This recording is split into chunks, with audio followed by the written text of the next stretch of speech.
ಎಲ್ಲರಿಗೂ ನಮಸ್ಕಾರ. A very happy morning to all and welcome to social science class. Today I am here to guide the students how to score marks very easily in social science subject. Before I am going to start my session, dear students, I want you to give some tips to get good result in every subject or in the social science subject. Dear students, you have to develop firstly the positive attitude towards the social science subject. Maybe you are studying the different subjects here. For example, you think that it is difficult. ಮಕ್ಕಳೇ, ನೀವು ಯಾವುದೇ ಒಂದು subject ಓದಬೇಕಾದ್ರೆ ಅದು ತುಂಬ easy ಅನ್ನೋ ಒಂದು ಭಾವನೆಯಲ್ಲಿ ಅದು ಸ್ಟಾರ್ಟ್ ಮಾಡಬೇಕು. ಫಾರ್ ಎಕ್ಸಾಂಪಲ್, ನಾನು ಸೋಷಲ್ ಸೈನ್ಸ್ ಬಗ್ಗೆ ಮಾತಾಡ್ತಾ ಇರೋದ್ರಿಂದ ಇಲ್ಲಿ ನೀವು ಸೋಷಲ್ ಸೈನ್ಸ್ ತುಂಬ ಈಸಿ ಸಬ್ಜೆಕ್ಟ್ ಅಂತ ನೀವು ಆ ಮನೋಭಾವನೆ ಬೆಳೆಸ್ಕೊಂಡು ಓದಿದ್ರೆ ಸೊ ಅದರಿಂದ ನಿಮಗೆ ಲಾಭ ಆಗುತ್ತೆ. Secondly, the most important thing is you have to plan your work. Whatever the work and study you are doing, so you have to plan for it. So ನೀವೇನು ಓದ್ತೀರಾ, ಈಗ ಸೋಷಲ್ ಸೈನ್ಸಲ್ಲಿ ಆಲ್ಮೋಸ್ಟ್ 6 ಡಿವಿಷನ್ಸ್ ಇದೆ. So ನಾನು ಏನು ಓದಬೇಕು, ಎಷ್ಟು ಓದಬೇಕು, ಯಾವ ಟೈಮಲ್ಲಿ ಓದಬೇಕು ಅಂತ ನೀವು ಒಂದು ಫ್ರೇಮ್ ವರ್ಕ್ ಹಾಕ್ಕೊಂಡು ಒಂದು ಟೈಮ್ ಟೇಬಲ್ ಹಾಕ್ಕೊಂಡು ಓದಿದ್ರೆ definitely you will get success in that. Thirdly, ಈಗ ಪ್ಲ್ಯಾನ್ ಮಾಡ್ಕೊಂಡಿದ್ದೀರಾ, ಈಗ ಓದಕ್ಕೆ ಕೂತ್ಕೊಂಡಿದ್ದೀರಾ, ಸ್ಟಡಿ ಮಟೀರಿಯಲ್ಸ್ ಎಲ್ಲ ಇಟ್ಕೊಂಡಿದ್ದೀರಾ. So without concentration it is highly impossible to get good marks here. So today I am going to discuss from which are all the lessons the 2 marks questions will appear in the examination. Now here we will get the 3 lessons from the history. For example, advent of Europeans to India, extension of British Empire in India, then post independent period in India. So now let us discuss one by one here. In the history part, children, so in the first lesson, the most important questions which will come for the examination, so maybe what made the Europeans to discover sea route to India. So here Europeans, who are the Europeans here? In the first unit already you had learned the different concepts here. Maybe the advent of Europeans to Indians, andre ಯುರೋಪಿಯನ್ನರ ಭಾರತಕ್ಕೆ ಆಗಮನ. ಯಾಕೆ ಬಂದರು ಅವರು? Why they came to our country? For the purpose of trade. ಏನು ವ್ಯಾಪಾರ ಮಾಡೋಕ್ಕೆ ಬಂದರು ಇಲ್ಲಿ? ನಮ್ಮ ದೇಶದಲ್ಲಿ ಅಂಥದ್ದೇನಿತ್ತು? ಸೊ ಆ ಸಮಯದಲ್ಲಿ there was a great demand for the pepper and spices. ಸ್ಪೈಸಸ್ಸಲ್ಲಿ ಪೆಪ್ಪರ್ಗೆ ತುಂಬಾ ಅಲ್ಲಿ ಡಿಮ್ಯಾಂಡ್ ಇತ್ತು. So for that purpose they have came to our country and maximum Europeans they have came via Constantinople. So ಇಲ್ಲಿ Constantinople is a centre place for the trade during middle ages ಅಂತ ಕರಿತೀವಿ. It is called as the gateway of European trade ಅಂತ ಕರಿತೀವಿ. So gateway of European trade ಅಂತ ಹೇಳಿದಾಗ so ಅಲ್ಲಿ ಏನಾಗುತ್ತೆ ಅಂತ ಹೇಳಿದ್ರೆ ಅದೊಂದು ಜಾಗ ಇತ್ತು ಅವ್ರಿಗೆ. ಸೊ ಆ ಜಾಗ ಬಿಟ್ಟರೆ ಬೇರೆ ದಾರಿನೇ ಅವ್ರಿಗೆ ಗೊತ್ತಿರಲಿಲ್ಲ. So during that time the Constantinople was captured by the Ottoman Turks. Ottoman Turks in the year 1453 they have captured. ಈ ಒಂದು ಜಾಗವನ್ನು ಏನು ಇಂಪಾರ್ಟೆಂಟ್ ಪ್ಲೇಸ್ ಏನಿತ್ತು ಅದನ್ನು ಅವ್ರು ಏನು ಮಾಡಿದ್ರು, ವಶಕ್ಕೆ ಪಡಿಸ್ಕೊಂಡ್ರು. ಸೊ ಆವಾಗ there was no other routes to them. So they have to find the new trade routes. So because of that closure of trade route between India and Europe. Constantinople was one of the main closer route between India and Europe. Why it is? Because there was a great demand for the Indian spices in the European market, and so many scientific inventions like the gunpowder, the astrolabe and mariner's compass. So all that they have helped the Europeans to discover a new sea route to India. A new sea route which has been discovered by Vasco da Gama in the year 1498 CE. So this discovery has changed the whole history of the India itself, because maximum Europeans they have came to India across this sea route. He has started his journey from Lisbon in the Portugal, and after that he reached to Capado near Calicut. So in this way the Europeans they have just discovered a sea route to India. This is the most important question, so which may appear for the examination, that is what made the Europeans to discover sea route to India. So these are the 4 important points you can write in the examination, children. So after that the 4 Europeans they entered our country, that is maybe the Portugal, then the Dutch, then the Britishers, then the French. The competition has been started between one another for the purpose of trade, and after that they have started to interfere in the local politics also. So because of that we had seen so many wars there, maybe the Carnatic wars, maybe the Battle of Plassey and the Battle of Buxar. So after these wars totally the local kings has lost and the Britishers won. So, in the year 1965, Robert Clive introduced the dual government. This is also one of the most important question can appear for the examination. So, here I have told just you about the Battle of Plassey and Battle of Buxar. In the exam they may ask about the Battle of Plassey, which has been fought between Siraj-ud-Dowlah and the Britishers in the year 1757 CE. So, in that war, Siraj-ud-Dowlah defeated with the hands of the Britishers. So, the next war was fought in the year 1764. What were the results of effects of Battle of Buxar? This is one of the most important question may appear for the examination. Here the combined forces were defeated by the British. So, here the combined forces, the Indian rulers and as well as the Britishers. Then British secured Diwani rights. After defeating the Shah Alam II in this war, the Britishers secured Diwani rights. Here Diwani rights means they secured the rights over the land. Diwani means here the land. So, the Nawab of Oudh gave 26 lakhs rupees to Britishers. British took over the entire administration of Bengal, and the Robert Clive introduced dual government here. So, Robert Clive introduced the dual government. Dual government anta helidre makla illi Dvimukha Sarkara anta. So, Dvimukha Sarkara anta helidre there are two types of the government which has been introduced in Bengal. So, here the Britishers they used to collect the land revenue, and the Nawabs were look after the administration and the imparting of justice. So, these are the most important questions may appear for the examination for the 2 marks from this lesson. Now, let us go to the next lesson, that is the another lesson in the history, that is the extension of British Empire in India. Extension of British Empire in India, the name itself it is telling, means the Britishers extending their empire in our country. Here they have followed nearly the 3 important policies to extend their empire. ತನ್ನ ಸಾಮ್ರಾಜ್ಯವನ್ನು ವಿಸ್ತರಿಸಿಕೊಂಡು ನಮ್ಮ ದೇಶದಲ್ಲಿ ಈ ಒಂದು 3 ನೀತಿಯ ಮೂಲಕ ಭಾರತವನ್ನು ಅವರು ವಶಪಡಿಸಿಕೊಂಡರು. So, how could the British place Indian states under their control through subsidiary alliance? Here the 3 important policies I have just told you. In one of the policy is, that is subsidiary alliance. Subsidiary alliance is one of the most important policy which is introduced by Lord Wellesley during that time. So, Lord Wellesley, he was the Governor General of Bengal during that time. He came to our country. So, actually it is one of the main policy of the British to maintain their army in our country. So, by thinking that, he introduced the subsidiary alliance. Indian king had to keep the British army in his kingdom. So, subsidiary alliance, the most important point is, that is Indian king had to keep British army in his kingdom. Then the kings had to pay maintenance charges. So, they have to pay the salaries to the soldiers. King had to keep a British resident in his court. So, our Rajaru a British residents na ಅಥವಾ ಒಂದು officer ನ ತನ್ನ ಆಸ್ಥಾನದಲ್ಲಿ ಇಟ್ಕೋಬೇಕಿತ್ತು. Then king could not appoint any other European without the permission of the British. ಬ್ರಿಟಿಷರ ಒಂದು permission ಇಲ್ಲದೆ ರಾಜರು ಯಾವುದೇ ತರಹದ ಒಂದು ಬೇರೆ ಯುರೋಪಿಯನ್ಸ್ ನ appoint ಮಾಡಬಾರ್ದಾಗಿತ್ತು. Then to enter any agreement or pact with any Indian rulers must take permission of the Governor General. Company's protection to the king from internal or external attack. ಈ ನಮ್ಮ ದೇಶದ ಎಲ್ಲ ರಾಜರಿಗೂ ಈ ಒಂದು ಒಪ್ಪಂದ ಮಾಡ್ಕೊಳ್ಳಿ ಅಂತ ಕಳಿಸಿದಾಗ so many kings they have not accepted at all. So ಆವಾಗ which is the most and the first state which has been entered and signed the subsidiary alliance ಅಂತ ಹೇಳಿದ್ರೆ that is the Hyderabad. Nizam of Hyderabad accepted the subsidiary alliance for the first time in our country. Then after that the another policy, that is the doctrine of lapse policy. You know that very well. Lord Dalhousie introduced another policy, that is doctrine of lapse. Dattu makkalige hakkilla anta.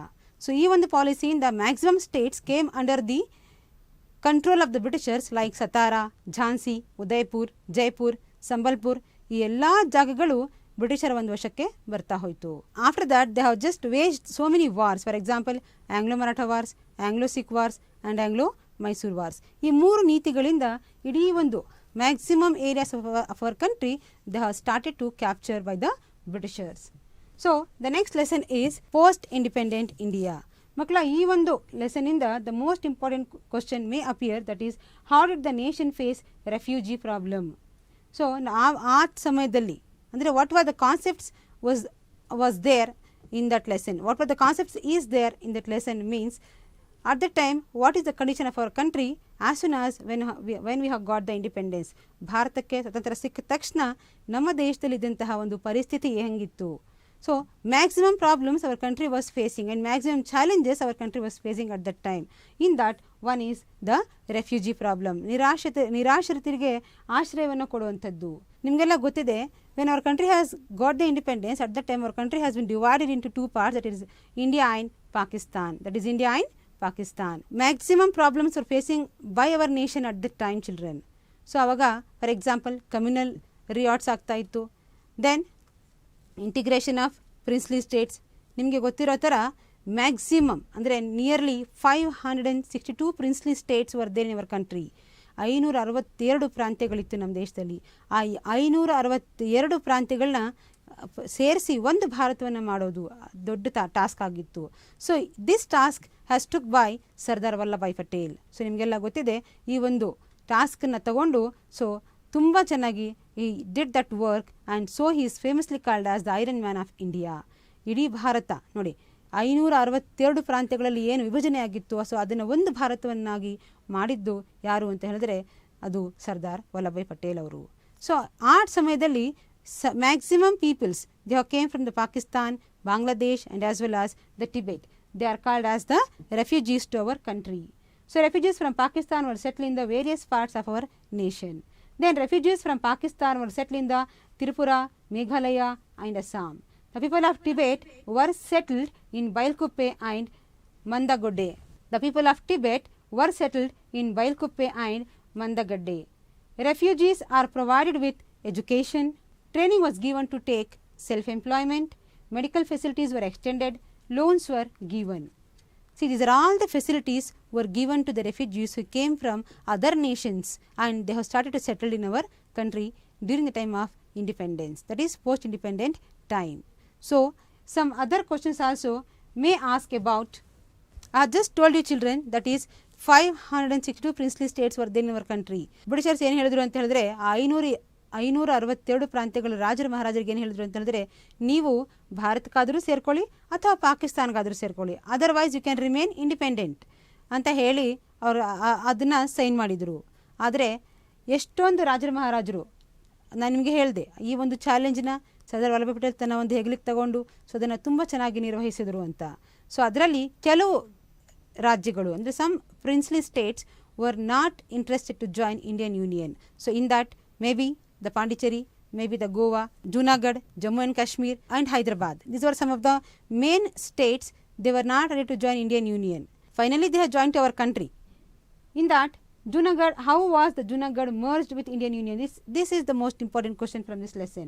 So at that time, Junagadh, the Nawab was planning to join the state of Pakistan. The Nawab means the ruler of that area.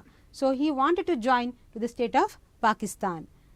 People of Junagadh revolted against Nawab because they wanted to join our country, that is India.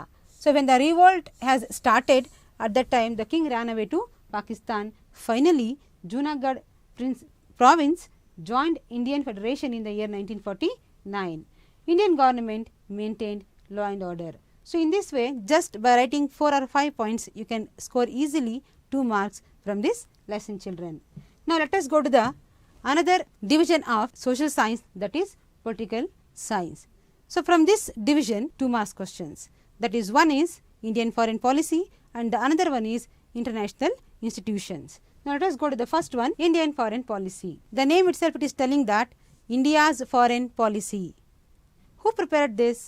ವಿದೇಶಿಯ ನೀತಿ, ನಾವು ಭಾರತದ ಒಂದು ವಿದೇಶಿಯ ನೀತಿ ಯಾರು ಅದನ್ನು ಸಿದ್ಧಪಡಿಸಿದ್ದು? Who is famously called as an architect of India's foreign policy ಅಂತ ಕೇಳ್ತಾರೆ ಪ್ರಶ್ನೆ. That is nothing but Jawaharlal Nehru. Jawaharlal Nehru, the first prime minister of our country, who framed this India's foreign policy in such a way that he wanted to develop our nation in a very big nation. So from this lesson, the most important question can appear for the examination, that is, what are the aims of India's foreign policy? ನಮ್ಮ ವಿದೇಶ ನೀತಿಯ ಮೂಲ ಉದ್ದೇಶಗಳೇನು ಅಂತ. So the first one is national security, ನಮ್ಮ ದೇಶದ ಒಂದು ಭದ್ರತೆ. Enriching national economy, spreading the cultural richness of our country, increasing the number of friendly countries, achieving world peace and coexistence. So these are the points easily you can write in the examination and you can get the points. So the another topic is, that is Panchashila principles here. So actually in the year 1946 itself, on the 7th September, Jawaharlal Nehru, he has given the descriptive brief speech about the India's foreign policy in the radio. After that India's foreign policy, Jawaharlal Nehru signed these Panchashila principles with the Prime Minister of China, that is Zhou Enlai, during that time. So you know very well children, that is after Indo-China war, they have signed one of the treaty between India and China, that is non-invasion of each other. ಒಂದು ದೇಶ ಇನ್ನೊಂದು ದೇಶದ ಮೇಲೆ ಯಾವುದೇ ಕಾರಣಕ್ಕೂ ನಾವು ಯುದ್ಧಗಳನ್ನ ಮಾಡೋದಿಲ್ಲ ಅಂತ. Non interference in each other's internal issues, ಯಾವುದೇ ಥರದ ಒಂದು ಆಂತರಿಕ ಇಶ್ಯೂ ಇದ್ದಾಗ ಒಂದು ದೇಶ ಇನ್ನೊಂದು ದೇಶದಲ್ಲಿ ಅದು ಇಂಟರ್ಫಿಯರ್ ಮಾಡೋದಿಲ್ಲ ಅಂತ. Mutual cooperation and respect, peaceful existence, respecting each others sovereignty and regional interest. These are the points they have written in the Panchashila principles. So these are the most important question which may appear for the examination. Now let us go to the another lesson, that is international institutions here. International institutions. Here the name itself it is telling that children, Vishwa Samsthegalu anta. It has been established to maintain international peace in the world. ಇಡೀ ಒಂದು ಜಗತ್ತಿನಲ್ಲಿ ಶಾಂತಿಯನ್ನು ಸ್ಥಾಪನೆ ಮಾಡೋದಕ್ಕೆ ಅಂತಾನೆ ಈ ಒಂದು ಸಂಸ್ಥೆಗಳನ್ನ ಎಸ್ಟಾಬ್ಲಿಷ್ ಮಾಡಿದ್ರು. Okay, so here which is the main important organization here means, that is United Nations Organization, UNO. UNO has been established on 24th October 1945. This name has been coined by or given by Franklin D. Roosevelt of USA. So at present nearly 193 members are there as the member nations of UNO. As soon as the Second World War has been stopped, so they have established one of the most important organization, that is UNO. So what are the main objectives of the UNO? What are the aims of the UNO? Why it has been established? ಯಾಕೆ ಅದನ್ನು establish ಮಾಡಿದ್ರು ಅಂತ ಹೇಳಿದ್ರೆ, the most important thing is safeguarding international peace and security, ಇಡೀ ಜಗತ್ತಿನಲ್ಲಿ ಶಾಂತಿ ಮತ್ತು ಭದ್ರತೆಯನ್ನು ಕೊಡೋದಕ್ಕೋಸ್ಕರ ಅಂತ. Then fostering cooperation among nations. So because there is very important, that is very important to get the cooperation among the nations. Improving the faith in human rights, exploring solutions to various problems, because the whole world is facing so many problems during that time. Maybe the apartheid, maybe the gender discrimination, so many problems were there. So they wanted to solve various problems during that time in the world. Then providing recognition to international agreements and conditions. So these are the most important aims and objectives of UNO. So sometimes they can ask about the organs of the UNO. So there are 6 important organs here, maybe the General Assembly, then the Security Council, then the Secretariat, International Court of Justice, the Social and Economic Council and Trusteeship Council. So these are the 6 important organs of the UNO here. So these are the organs which will work for the fulfilling of these aims and objectives, children. So sometimes they can ask about the Security Council and sometimes they can ask about the where is the International Court of Justice anta keltare. So that is there in the Hague in Netherlands. What are the functions of Security Council? Security Council is the most important organ, just now I have told you. So illi to maintain peace and order, UNO establish agirode adakoskara. So this is the most important function of the Security Council, that is to maintain peace and order. Then another one, they select the judges of the international court. So international court ಅಲ್ಲಿ ಯಾರ judges ಇರಬೇಕು, ಎಷ್ಟು ಜನ ಇರಬೇಕು ಅಂತ select ಮಾಡೋರು ಯಾರು ಅಂತ ಹೇಳಿದ್ರೆ ಈ ಸೆಕ್ಯೂರಿಟಿ ಕೌನ್ಸಿಲ್ನಲ್ಲಿ ಇರುವಂಥ member nations. Then they suggest the nomination of secretary general of the UNO. General ಅಸೆಂಬ್ಲಿಲಿ ಯಾರ ಸೆಕ್ರೆಟರಿಯೇಟಲ್ಲಿ ಆ ಒಂದು ಜನರಲ್ ಅಸೆಂಬ್ಲಿಲಿ ಸೆಕ್ರೆಟರಿಲಿ ಜನರಲ್ ನಾಮಿನೇಷನ್ ಯಾರು ಇರ್ತಾರೆ, they suggest the nomination of Secretary General of the UNO. Secretary General ಯಾರು ಆಗಿರ್ತಾರೆ ಅಂತ ಸಜೆಸ್ಟ್ ಕೂಡ ಇವರು ಮಾಡಬಹುದು. These are the functions of the Security Council. So sometimes they can ask some other organs which is working under the UNO. Some another agencies ಅಂತ ಕರಿತೀವಿ. ಈ organs ಬಿಟ್ಟು ಇನ್ನೂ ಒಂದಿಷ್ಟು ಏಜೆನ್ಸೀಸ್ UNO ಅಲ್ಲಿ ಕೆಲಸ ಮಾಡ್ತವೆ. For example FAO, Food and Agricultural Organization, WHO, World Health Organization, ILO, International Labour Organization. So ಆ ಥರದ್ರಲ್ಲಿ WHO, that is World Health Organization is the most important one ಅಂತ ಹೇಳ್ಬೋದು. ಸೊ ನಿಮಗೆ ಕೆಲವು ಸತಿ ಕೇಳ್ತಾರೆ what are the achievements of World Health Organization ಅಂತ. So ಇದರ ಒಂದು ಮೇನ್ ಅಚೀವ್ಮೆಂಟ್ಸ್ ಏನು ಅಂತ ಹೇಳಿದ್ರೆ that is improving the health not only in one country, in so many countries.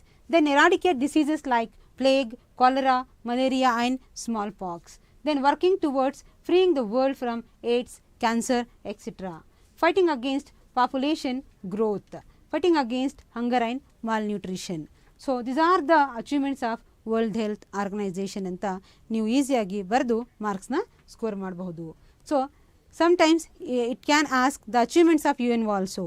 Achievements of UNO ಏನೇನು ಅಚೀವ್ ಮಾಡಿದೆ ಇಲ್ಲಿವರೆಗೆ ಅಂತ ನಿಮಗೆ ಆ ಪ್ರಶ್ನೆ ಕೂಡ ಬರಬಹುದು. So let us go to the next session, next division, that is sociology. From sociology will get the questions from the two lessons. One is the social stratification and another one is the social movements. Here I will take the lesson that is social movements. ಸಾಮಾಜಿಕ ಚಳುವಳಿಗಳು ಅಂತ. So in that so many social movements will come. For example, environment movement, social movements, farmers movement, laborers movement, like that so many movements will come here. Here the most important question it can come for the examination, that is explain the nature of mob. Mob ಅಂತ ಹೇಳಿದ್ರೆ ಜನಮಂದೆ ಅಂತ ಕರಿತೀವಿ. So ಇದಕ್ಕಿದ್ದಂಗೆ ಯಾವ ಥರ ಅವ್ರ behaviour ಇರುತ್ತೆ ಅಂತ 4 ಪಾಯಿಂಟ್ಸಲ್ಲಿ ನಾವು ಈಸಿಯಾಗಿ ಇದನ್ನು ನೀವು ಬರೀಬಹುದು. Uncontrolled behaviour, we cannot control the mobs. Temporary assembly of people, so they can assemble for some time and they can go away. Then express their emotions. When they gather, so they can express their emotions. People gather in a mob. So ಜನಮಂದೆ ಅಂತ ನಾನು ಕರಿತೀವಿ. ಜನರು they can just gather in a groups ಅಂತ ಹೇಳ್ಬೋದು. Destroy public property. When they became uncontrolled, they will start to destroy, that is public property. So it can termed as a riots. So in this way you can explain the nature of the mobs. The most important question already appeared for the final examination here, that is by which way did Devaraj Aras bring social reforms in Karnataka in 1970. So ನಿಮಗೆಲ್ಲ ಗೊತ್ತಿದೆ ಮಕ್ಕಳ, ನಮ್ಮ ಒಂದು chief minister ಆಗಿದ್ದರು. So ಸಾಕಷ್ಟು ಜನರಿಗೆ help ಆಗುವಂಥ ಕೆಲಸಗಳನ್ನ ಮಾಡಿದ್ದಾರೆ.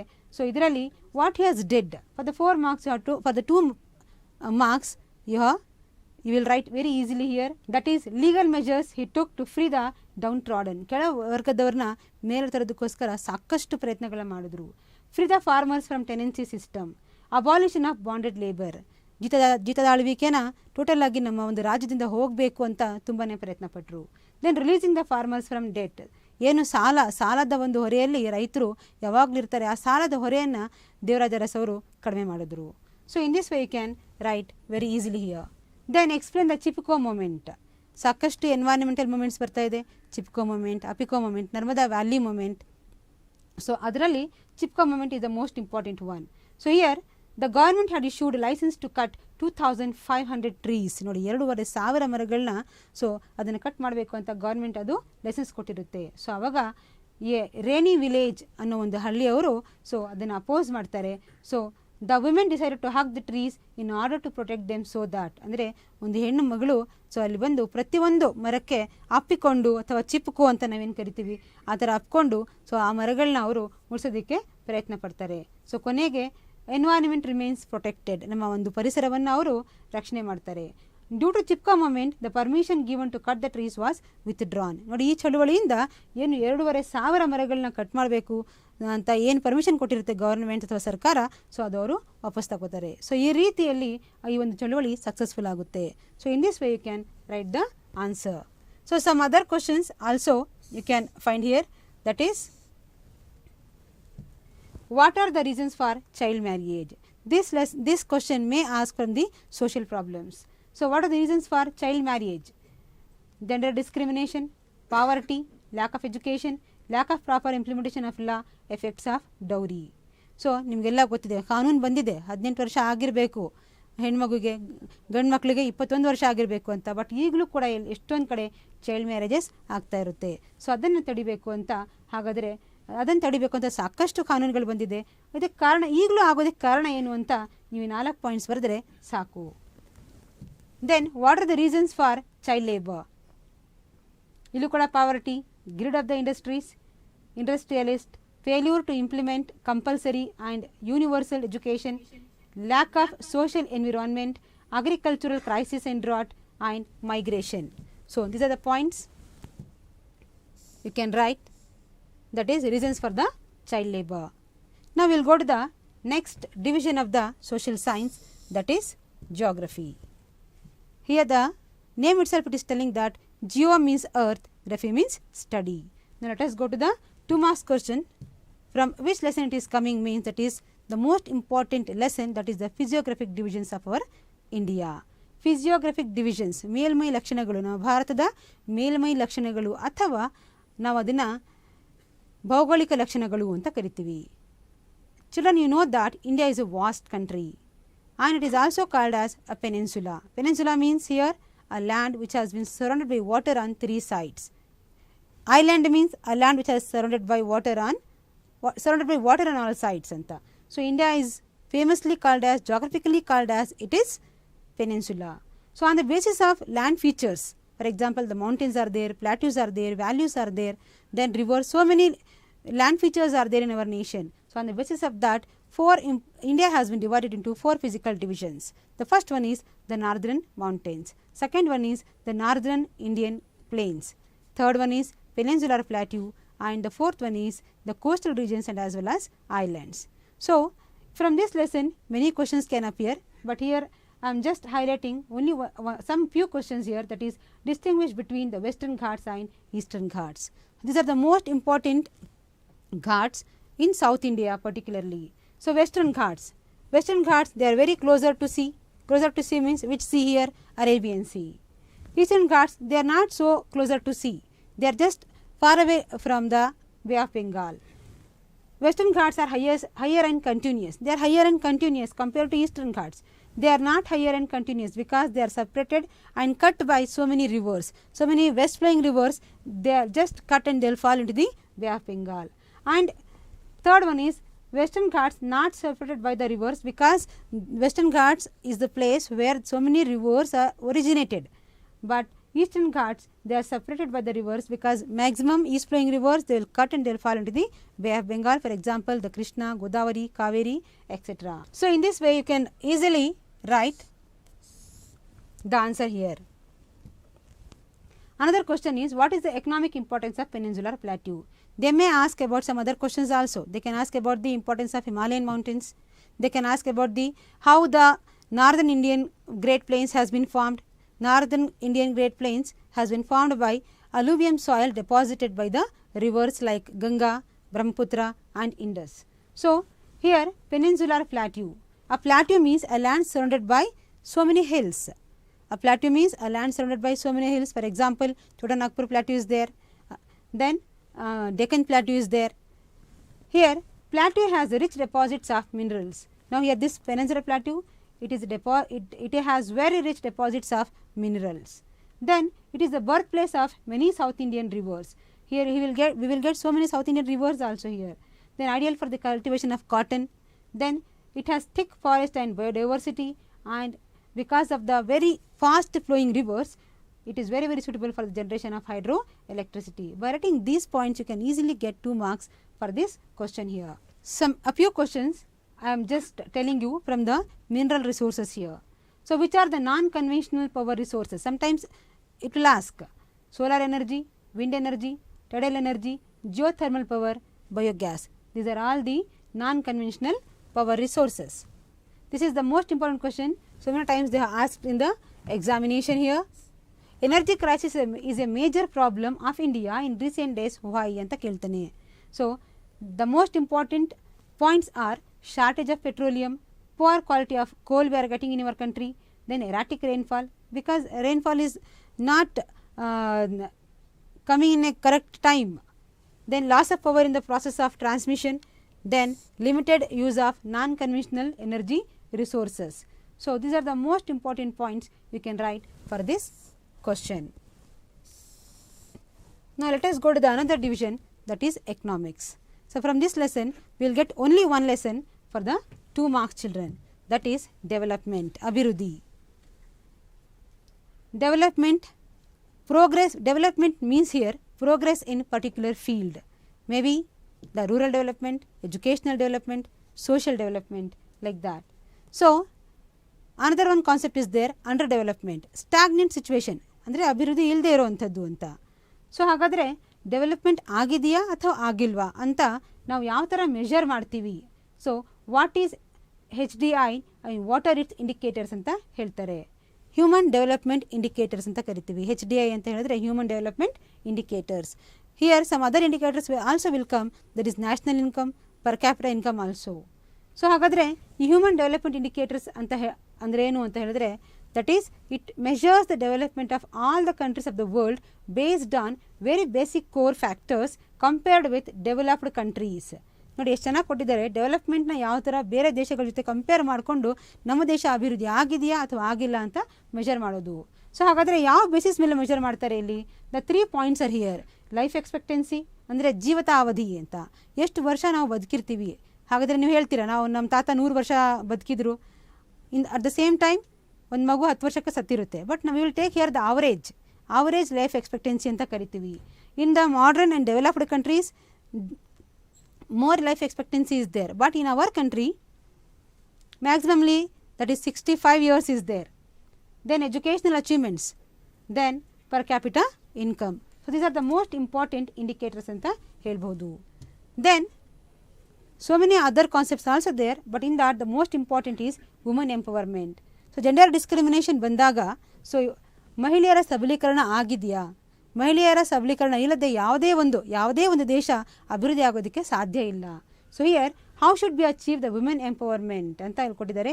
So many laws have been enacted to curb violence against women. So ಹೆಣ್ಣು ಮಕ್ಕಳ ವಿರುದ್ಧ ನಡೀತಾ ಇರುವಂಥದ್ದು ಎಷ್ಟೊಂದು ಶೋಷಣೆಗಳಿಗೋಸ್ಕರ ಸಾಕಷ್ಟು ಕಾನೂನುಗಳು ಬಂದಿದೆ. Guarantee of equal wages for women.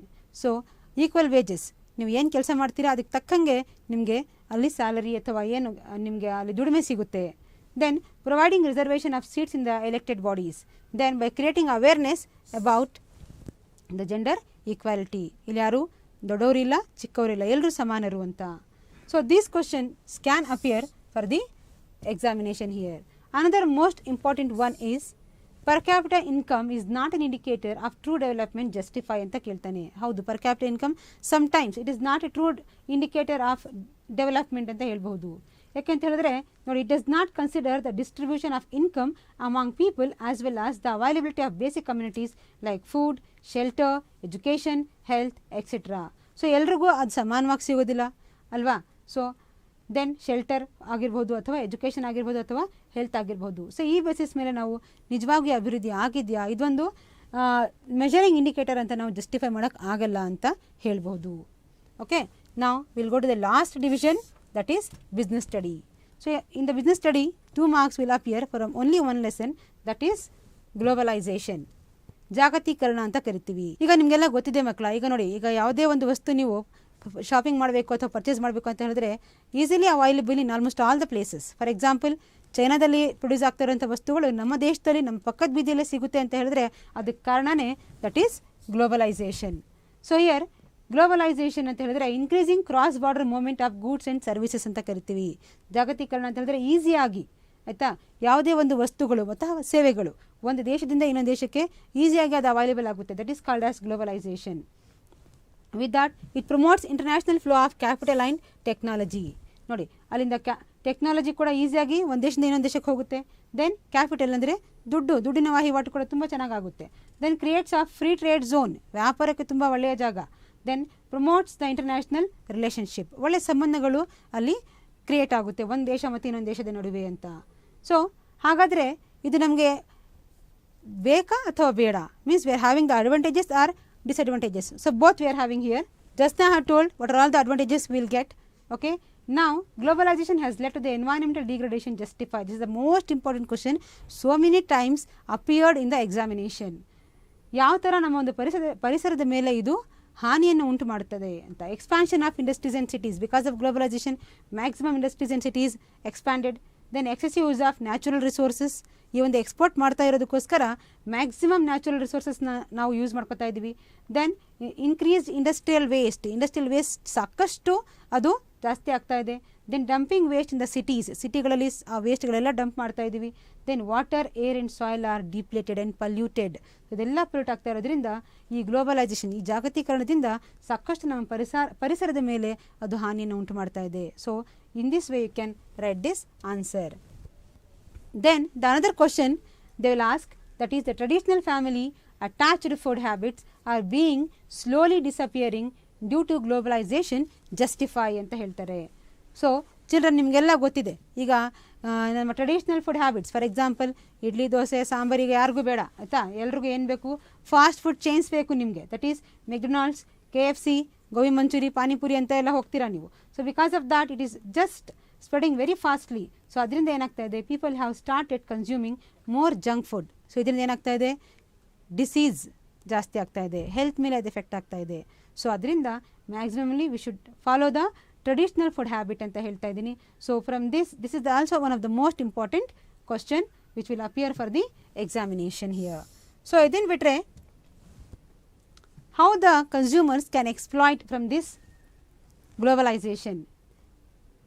They are cheated by seller, online ಅಂತ ಹೇಳಿಬಿಟ್ಟು ಏನೋ ಬುಕ್ ಮಾಡಿದ್ರೆ ಏನೋ ಬರುತ್ತೆ ಅಲ್ವಾ. ದೆನ್ ಓವರ್ ಚಾರ್ಜಿಂಗ್, ಜಾಸ್ತಿ ದುಡ್ಡನ್ನು ಚಾರ್ಜ್ ಮಾಡ್ತಾರೆ. Exploitation by the agents, adulteration, then false weights in measures. So these are the points here you can write very easily for this question. So dear children, up to here I have discussed a few concepts and as well as how to score 2 marks question very easily in the examination. So do well in the examination and God bless you. Thank you very much.